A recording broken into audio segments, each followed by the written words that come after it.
Hi everyone, Anthony Fantano here, the internet's busiest music nerd, and it's time for a quick video talking about a bunch of musical things that happened this past week. Songs, releases, other stuff that I wanted to get to but couldn't necessarily. And yeah, just want to kind of talk about them all here, right here, right now. For one, big song to come out this week. New track from James freaking Blake, titled Retrograde. When I first heard the track, it was a radio rip that had kind of been floating around the internet, and I mean, I'm digging it. It is nicely produced, it has some really loud hand claps on it, and it goes down a surprisingly soulful and kind of R&B style direction that I think is going to take a lot of fans by surprise. For sure, these styles of music played a big role in some of the songs on his full-length debut, as well as the EP that he followed that up with, but I mean, they are just really prevalent here. Although, you know, there are still a lot of James Blake qualities, like the emotive English voice, as well as the very hot, sharp synthesizers that kind of layer themselves on top of one another toward the end of the track and bring it to a climax. It's a real good song. And make sure to check out this short little tiny baby YouTube documentary called Don't Call It PostDubstep. It's a part of this new Hashtags music series where you kind of have these people diving into these new up-and-coming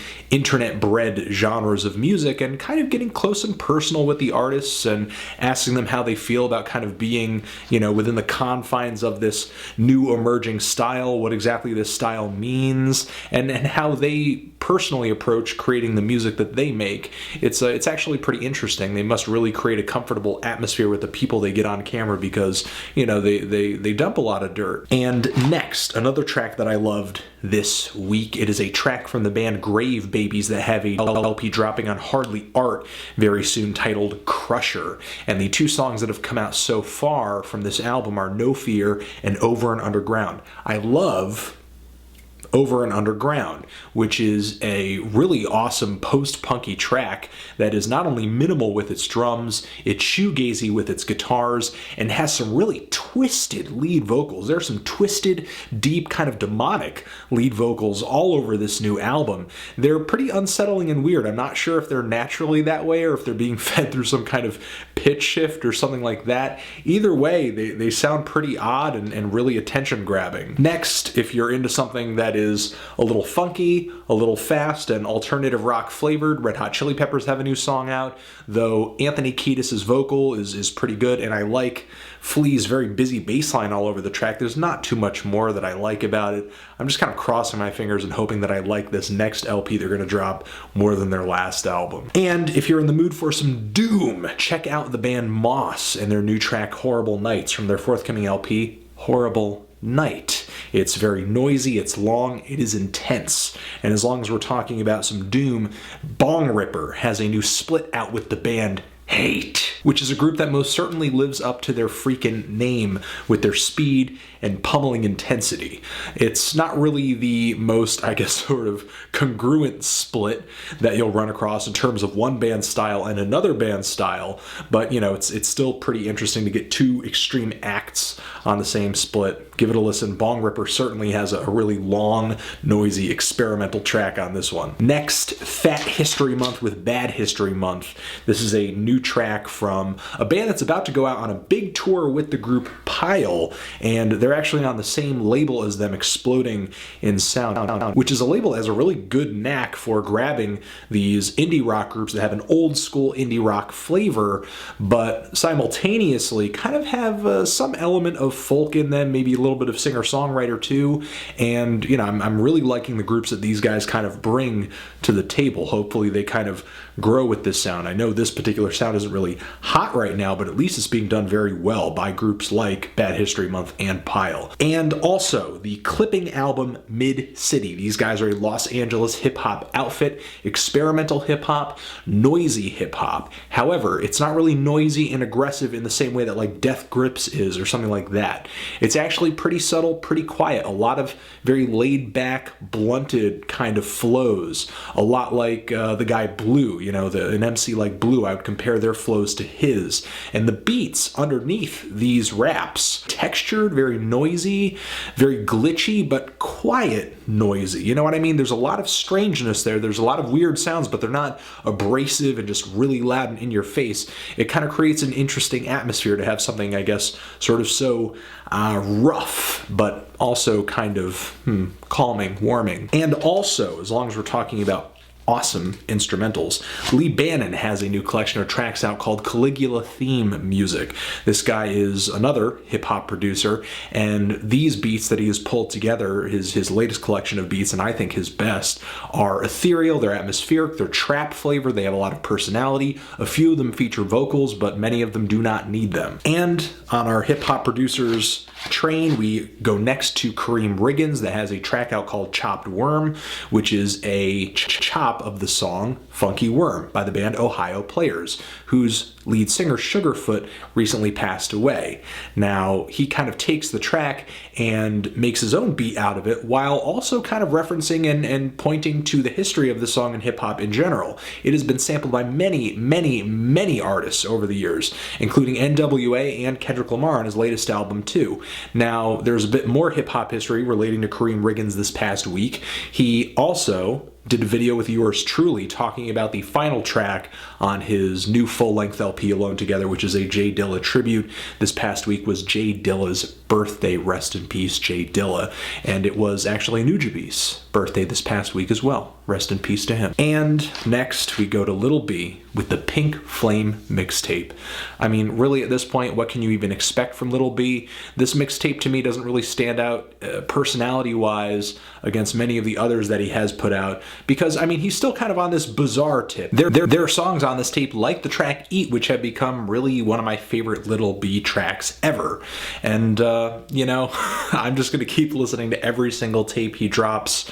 I'm assuming he'll continue on his one tape a month, you know, regularity like he did last year, but, you know, we'll see. I'll just check them out as they come and sort of talk about them as they strike me.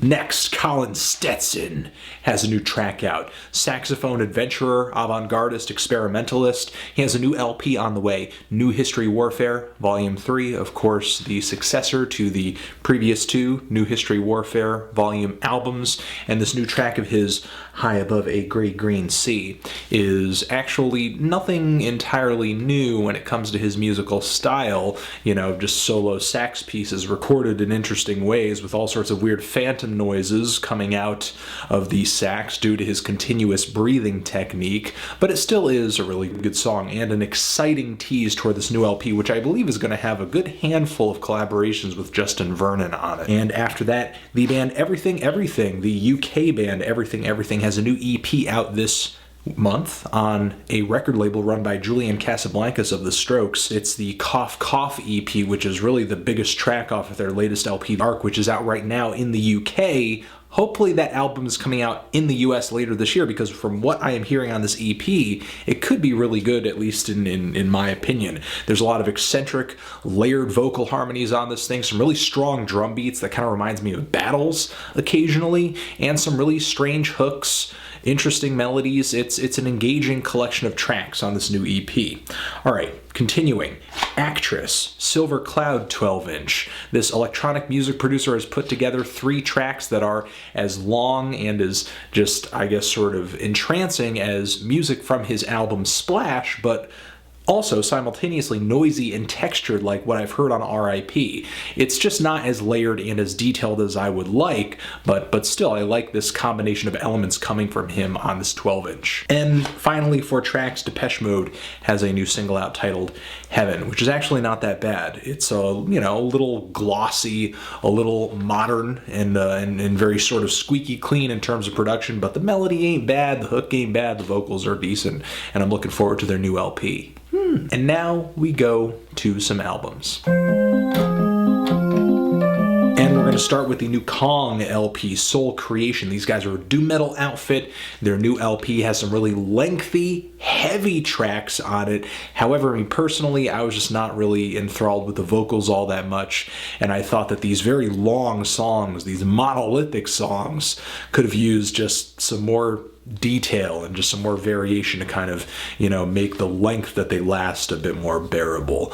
I mean, that's sort of a general issue for me throughout the entire album. But, if you're looking for something heavy, if you're looking for something just pummeling, overpowering, then do check this out. If you do like that sort of minimalism, if you do like that repetition more than me, then give this a try. Next, Jim James, Regions of Light and Sound of God.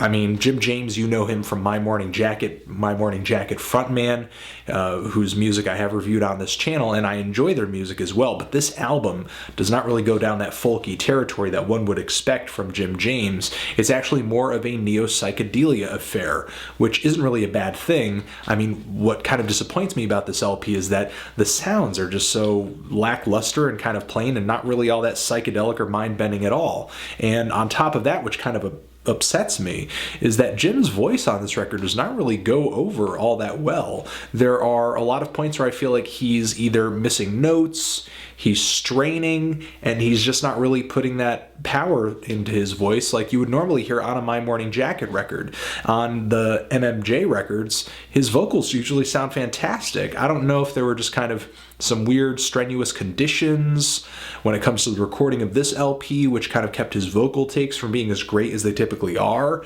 but the singing was just not there on this LP.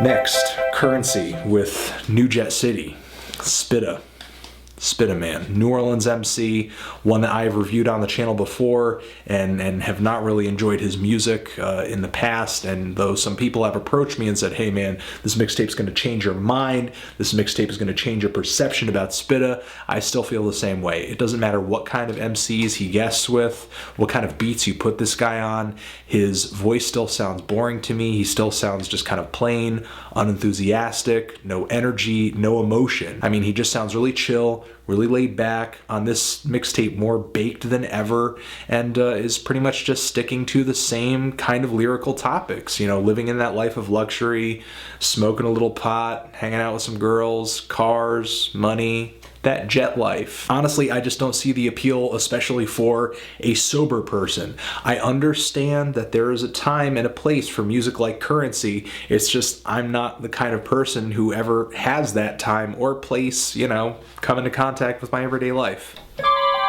Next, the band Darkstar, News from Nowhere. This is a new LP out now on Warp Records, and it's some very, sort of colorful and vaguely poppy experimental electronic music. Depending on the track you're listening to, it really kind of feels like Darkstar puts a serious emphasis of soundcraft over songcraft. I really appreciate sound. I like that these guys come together with some sounds that a lot of the time on this LP feel very bubbly, bright, sort of neon colored, lush, but at the same time, kind of ethereal, kind of spacious. There are moments on this LP where I'm really kind of feeling something like from Animal Collective, sort of strawberry jam style, or maybe a little bit of Radiohead too. If in the future the songs have a bit more sharpness to them, some more conciseness, and the vocals especially have more energy, then I can see these guys getting much bigger, especially if they manage to stay on Warp Records. But what I have heard on this album has not really stuck out to me, unfortunately. And finally, the new Pusha T tape, Wrath of Caine. Pusha T, Southern MC, of course, coming from Clips, then going solo, getting signed to Good Music. A lot of people love what he contributed to My Beautiful Dark Twisted Fantasy. He had that Fear of God tape, which just kind of went over okay in my opinion. I don't really feel like he was able to define himself all that well artistically on that tape. A lot of people are all abuzz on that Drake track that he had dropped, or that, assuming it's a Drake related track that he dropped. All drama aside, this tape is actually the first solo effort that I've heard from Pusha that I actually thought was pretty decent. And it's a good teaser toward his full-length LP later this year, which I am looking forward to thanks to this tape. It's got a lot of sort of rich, luxurious production that could have easily fit onto the Cruel Summer compilation that dropped last year. It's got a lot of pianos, a lot of horns, a little bit of a trap style at a few moments, especially the song that features Young Chop, who's Chief Keef affiliated. There's some auto-tune choruses that kind of remind me of like a Future track, but the production isn't bad overall. I especially like the beat on the track Only You Can Tell It. The high-pitched vocals on that thing, fantastic. The tape is short, it's just about 30 minutes, and like I said, the beats are pretty good. But as far as Pusha T's performance, vocally, you know, lyrically, it's just pretty decent. It's okay. A lot of the flows are pretty slow. He doesn't really get up in your face or get all aggressive or anything like that. He stays pretty chill, pretty laid back, more like, I'm better than you. You're an idiot. Really braggadocious. And though he has these slower flows, I don't necessarily fault him because he does come up with some funny punchlines, some clever wordplay, comparing a lot of these up-and-coming internet rappers with internet porn just because they're only downloaded, nobody's buying the records. Or the other line where he says everybody is 80s and 90s inspired, but nobody's 80s and 90s rhyming. Beyond all of these teases and jabs at people who he perceives to be kind of competing with him is, of course, a lot of drug talk. Pusha T, if you're familiar with his music at all, you know that he prides himself as being, you know, kind of a dealer before he got into the rap game. I mean, when it comes to cooking rock and pushing keys, I mean, he is pretty much the guy asserting that story the hardest right now when it comes to, you know, having some serious spotlight in the rap game. He just wants to convince everybody who's listening, he's real, he's real, he's real. His drug experience is real, real, real, real, real. I mean, you know, it's a fine story.